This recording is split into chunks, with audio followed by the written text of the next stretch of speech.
नमस्कार. आज आपण बघणार आहोत भगर. याला काही ठिकाणी वरईचा भात असंही म्हटलं जातं. तर आपण उपवासासाठी हे बघणार आहोत. माझ्या पतीचा उपवास होता, त्यामुळे मी हे पदार्थ बनवलेले आहेत. गावठी तुपातच मी बनवणार आहे, कारण माझ्याकडे सूर्यफूल तेल आहे, त्यामुळे मी हे गावठी तुपात बनवलेलं आहे. तर हिरवी मिरची आणि फक्त बटाटा यामध्ये मी जिरे, काही भागात जिरे घातले जातात, पण मी नाही टाकलं. बटाटा टाकलेला आहे, ते चांगलं मी एक 5-1 मिनटं चांगलं वाफवलेलं आहे.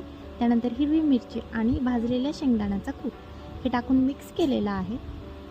त्यानंतर त्यामध्ये पाणी टाकणार आहोत आपण. भगरीच्या प्रमाणानुसार पाणी टाकायचं आहे. यामध्ये पाणी टाकल्यानंतर मी भगर साईडला 15 मिनटं भिजवून घेतलेली आहे. 15 मिनटं भिजवलेली भगर पाण्याला उकळी आल्यानंतर त्यामध्ये आपण टाकणार आहोत. त्यानंतर मीठ, चवीनुसार मीठ टाकणार आहोत आणि तयार आहे आपली भगर.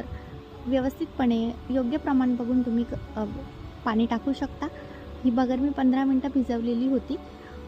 तर अशी आहे आपली ही वरईचा भात किंवा भगर.